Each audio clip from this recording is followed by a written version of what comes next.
السلام علیکم ملګرو، څنګه یې؟ امید لرم چې ښه به یې. ملګرو، نن در سره د یوټیوب په حواله یو څو خبرې کومه. دا کم زمونږ دا نوي فرینډ چې دی په یوټیوب کې، یوټیوب دپاره چې کم دی دوی ته پکار دی چې دی دا خپل سبسکرایبر هیډن کړي. نو ملګرو، نن در سره د هیډن باره کې یو معمولي شانتې ویډیو کومه. دا خپل سبسکرایب هیډن کوي، پټ کوي، نو تاسو له به خلک چې کم دی چینل یې سبسکرایب کوي او ویډیوګانې به مو لایک کوي. نو ملګرو راځئ د موبایل سکرین ته راځئ، په موبایل سکرین کې د طریقه در ښیم او ویډیو خپل ملګرو سره شیر کړئ او زمونږ دا چینل ځان سره سبسکرایب هم کړئ. او ملګرو هر یو ویډیو چې زمونږ لایک کوئ نو ملګرو خپل کروم به کولاو کړئ. په کروم کې به دلته ورکړئ youtube.com. چې ملګرو دلته تاسو youtube.com ورکو نو لږ سرچ به وکړي، بیا به چې کوم دی دغه شان انټرفیس تاسو لا شو کړي. نو تاسو به په دې بره چې کوم دی دا 3 ډاټ باندې به کلیک کړئ، دا بره ښي سایډ ته، او په دې کې به لاندې دا ډیسکټاپ سایډ ووهئ.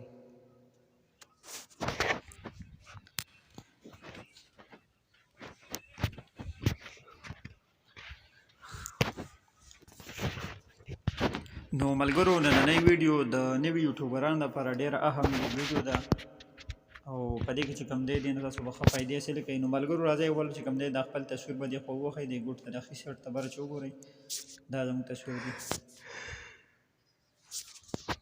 دغه چې وواله تاسو، نو ملګرو په دې کې به تاسو ووهئ یوټیوب سټوډیو. یوټیوب سټوډیو باندې تاسو کلیک کو،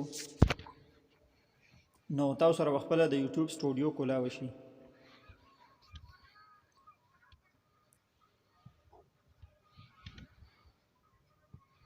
نو ملګرو څنګه چې تاسو له په دې سکرین باندې دغه شان انټرفیس چې کوم دی رامخې ته شو، نو په دې کې تاسو چې کوم دی د ګس سیټ ته دا لاندې وګورئ، دا سیټینګ دی. تاسو له زه را زوم کوم، اورېږئ یو منټ. دا دی ملګرو وګورئ، دا سیټینګ به ووهئ، سیټینګ باندې به کلیک کوئ، نو تاسو ته به یو انټرفیس چې کوم دی رامخې ته شي. نو ملګرو دغه شان چې کوم دی نو په دې کې به تاسو چې کوم دی نو الریډي د کوم د خپل چینل چې دی که نه دا به ووهئ. کومه طریقه ده ښې ملګرو نو همدغه شان کوئ نو چې کوم دی ډېر کامیابوئ. دلته چې کوم دی لاندې به تاسو خپل هیشټیګ یې ورکوئ، لاندې څنګه چې ما ورکړي دي.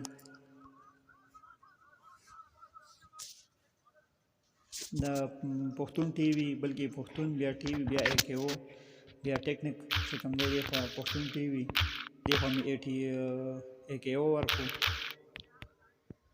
نو ملګرو دغه شان چې کوم دی اول خو به دې ځای کې چې کوم دی تاسو دا کار وکئ. بیا چې کوم دی ملګرو دلته به زه خیر یو بل دغه هم درته جمع کړمه. تاسو به دا خپل چې کوم دی کوم ستاسو چې کوم دی اکاونټ دی، دا کوم چینل دی د دې چې کوم دی خپل هیشټیګ یې به ولګوئ.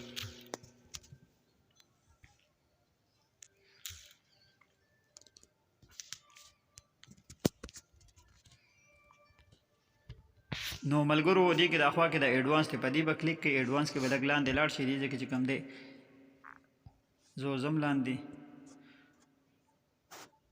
نو ملګرو که تاسو سوچ وکئ نو په دې ځای کې وګوره دا دې ما ټیک کړی دی. تاسو دا ټیک چې دې ځای کې زه کلیک کوم اوس دا به دې ځای نه ختم شي. دا ختم شو، تاسو واپس چې کوم دی کلیک کو نو تاسو کوم دغه چې دی هغه هیډن شو. دلته نو بیا په دې سیو باندې کلیک کړئ. دغه شان نور سیټینګ هم دې ځای کې شته دی.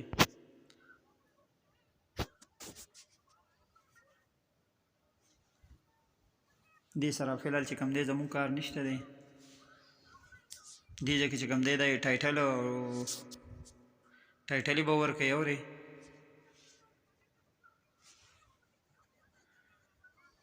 دلته چې کوم دی زموږ کوم دغه دی هغه یې را شو کړو، کوم چینل دی کوم نوم باندې چینل دی هغه یې را شو کړو. نو ملګرو تاسو د دې ځای نه چې کوم دی د خپل یوټیوب چې کوم دی مونټایز کېږي هم د دې ځای نه. ملګرو تاسو له اوس زه ښیم خیر دی هغې باره کې هم زه لږ معلومات در کومه. تاسو دلته کې د سایډ ته وګورئ، د وړوکي شان ایس ته ښکاري، د 3 نمبر لاندې نه مونټایز یې لیکلی دی، 2م دی که 3م دی. په دې باندې به کلیک کوئ. تاسو کوم دی سکرین باندې دغه شان انټرفیس مخې ته شي. نو په دې کې چې کوم دی که تاسو سوچ وکئ نو ما دې ځای کې 3 سټیپه برابر کړي دي، صرف زما د واچ ټایم ماته کمی دی. واچ ټایم ماته بس لږ پاتې دي، دومره پاتې نه دي، خو چې کوم دی دا 3 سټیپه ما برابر کړي دي. نو ملګرو چې زموږ څه زده نو هغه زه الریډي تاسو له درښیمه زموږ چې کوم دا نوي یوټیوبران دي دا کوم نوي ملګري دي د دوی دپاره چې کوم دی دا شی ډېر اهم دی نو ځکه مې تاسو لپاره دا وړه شان ویډیو وکړم چې خپل سبسکرایب چې کوم دی تاسو هیډن کوئ نو تاسو له چې کوم دی نو په دې باندې خلک چې کوم دی سبسکرایب هم درکولی شي لایک هم درکولی شي او نور داسې چې کوم دی ستاسو واچ ټایم هم برابر دی شي وخت نه مخکې